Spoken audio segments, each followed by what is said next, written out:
Oh, my gosh. Yeah, happy Halloween to you. Mm-hmm. And I've got some scary stuff for you today. Scary. Now, this may come as a surprise to you, but I learned this from NPR. Witches are real and witches are liberal. Politically, okay? Mm-hmm. Now, it's no surprise, really, if you want to think about it, really no surprise at all that, witches are liberal, and NPR would run a fluff piece about witches. The segment featured a writer who devoted an entire year of her life to witchcraft. Now, how'd that work out? Well, here's NPR. Have a listen. Witches have long cast a spell on American entertainment, but they aren't just a figment of our imagination. Mm. Witchcraft is a real practice, and people who practice witchcraft are all around you. But really? What does it even mean to be a witch? I mean, how does one begin a spiritual journey into the occult? Well, one writer decided to figure that out for herself by spending an entire year as a practicing witch. Okay, so let me just say, what does it mean to, how do you even decide to look into a religion of the occult? I don't know. I generally don't. I want to try on some of this occultish stuff. No, really, no, not at all. So they're plugging a lady's book about how witchcraft is a religion and fun, and witchcraft belongs to a religion, but it's not really the one I think they think. Maybe they're not aware of its outcome, but they've chosen that side, and that side cannot actually win. But how are they so oblivious? Listen to this. Month 7, before I tried to make a connection with the goddess, who is a central figure in almost every form of witchcraft, whether or not she's a real deity up in the sky or she's a metaphor for the interconnectedness of everything on earth. There's this idea of the goddess. And I was hesitant around it because I didn't want to feel like I was playing make-believe. Sure. Again, this goes back to just being so afraid of feeling stupid. So I go and I set up this ritual to try and talk to a particular goddess. And I'm by myself. In my office in Oakland. I'm sitting in front of an altar that I made out of a cardboard box. Sure. I have a strangers playlist going on Spotify. My cat is on the other side of the door staring at me. And after about an hour, something happened. What happened? I just suddenly felt music? flooded with bliss. She was flooded with bliss. She was flooded with bliss. So something happened. Flooded with bliss. Okay, maybe. I don't know. Maybe possessed by a demon. I don't know. Is that the bliss that she... I don't... Praying to a goddess. Now, my initial reaction to this NPR story was a little eye-rolling. Of course, NPR is on the side with witches. Then with a little annoyance, tinge of, oh, wow, we're going to get what we deserve really soon. But there are supposedly, according to NPR, more witches than Presbyterians. Okay. USA Today claims we're in the middle of a witch moment, and that hip witchcraft is on the rise in the U.S. Now, I don't know the difference between witchcraft and hip. You know what? You wear hats like this. Now I'm a hip. That's I'm a hip. That's hip? That's what a hip witchcraft goes with that hat? Well, maybe in Brooklyn. Okay. Maybe. In what year? Okay. So anyway, hip witchcraft is on the rise. And you'll find articles on witchcraft all throughout the liberal media. May I just say, we used to know words like the occult. We used to know. Don't go there. I mean, even Michael Jackson addressed it in the... Do you remember he had to add that little Thriller thing? I have no belief in the occult, I swear. You don't remember this? That's not helping the case. No, I mean, but like... It was such an issue that, he made a movie about zombies dancing and he had to have that disclaimer because people didn't like the occult. Correct. Right?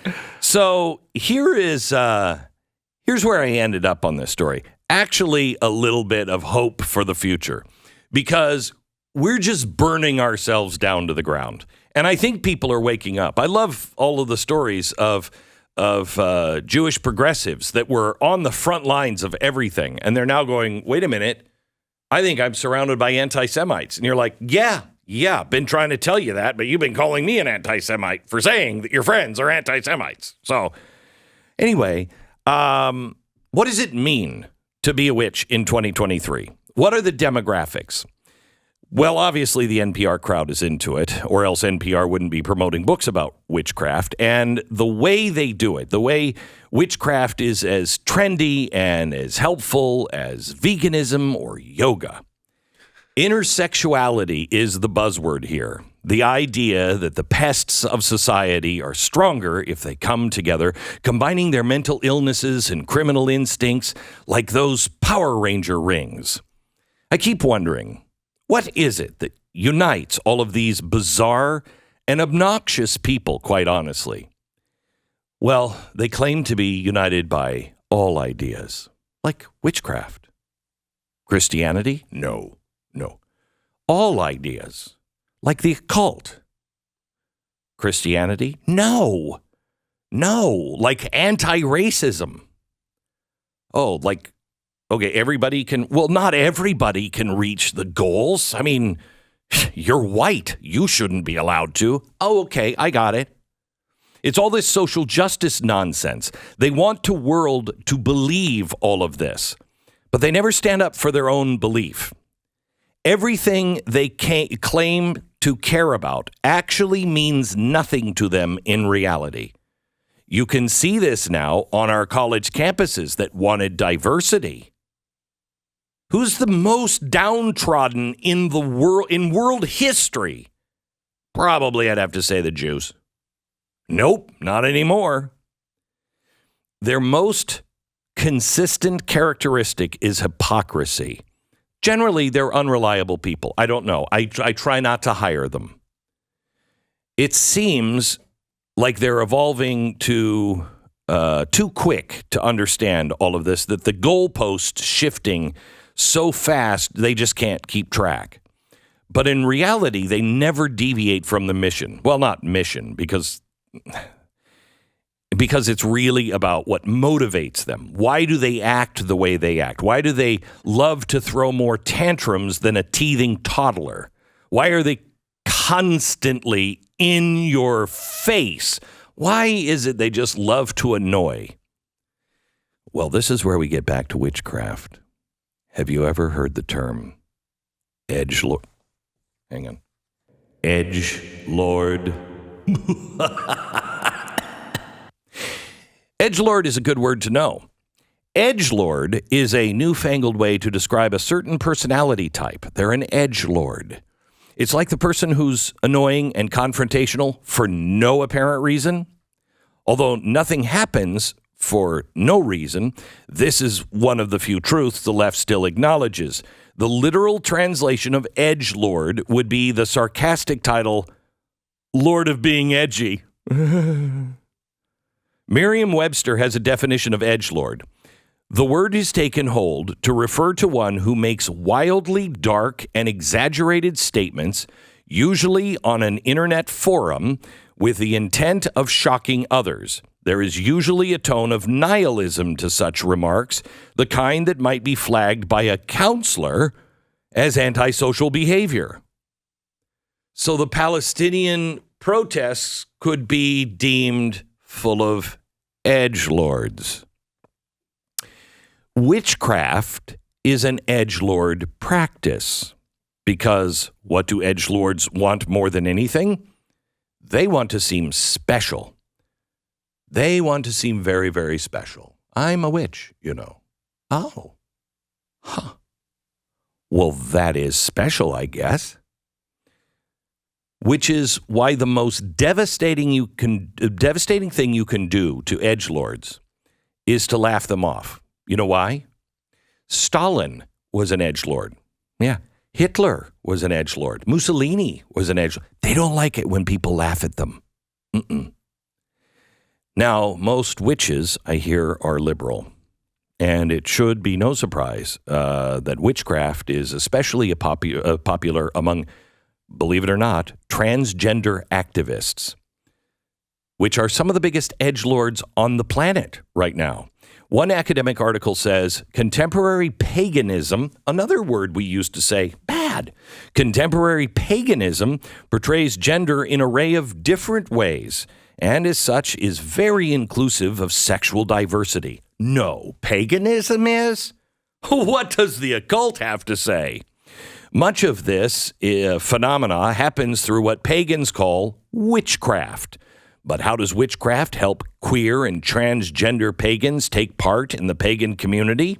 Well, we looked it up. One website describes witchcraft as an inclusive movement, which tends to appeal to a certain type of demographic. I know that demographic. Vice wrote about how witchcraft is empowering queer and trans young people. So now they're soliciting, they are promoting witchcraft to trans young people and queer people. The article charts the spread of witchcraft through the history of feminism, pointing out that witchcraft is seeing a resurgence among queer-identified young people seeking a powerful identity that celebrates the freedom to choose who you are. Yes, I promise you freedom. Here's the secret. Here's what unites all of them. Witches, leftists, transgender activists, NPR, the liberal media, all of them. These edgelords are fighting for relevance. Because that's what edgelords do. They pester, they annoy, they shock or try to shock in a bid to get attention. They're fighting for relevance. What they really need is a hug. That's what they need. They need a big old hug. They need love. They need boundaries, limitations. They need to be told, because it's like they're children. They don't believe that there's any rules at all. Yeah. I know. I remember when my children used to think that too. Why do we have to go to school? Well, because Daddy says so. But remember, love is the fulfillment of law. Yes, your prayers can overtake 1,000,000 witch curses. In the name of Jesus Christ, get out of here. Oh, I love that. The victory is already won. The best thing we can do is try to be aware that and teach our kids, hey, witchcraft, paganism, the occult, not something we should experiment with. You know who did? Hitler. Oh my gosh. And Hitler loved the Palestinian movement. They have so much in common. Is it all starting to come clear now? The best thing we can do with any and every edgesword is to pray for their eternal soul. Other than that, edgelords lose their power when people stop watching them or stop caring. But I'm never going to stop caring. I'm going to love you and love you and love you. I'm going to show you the love of a real God.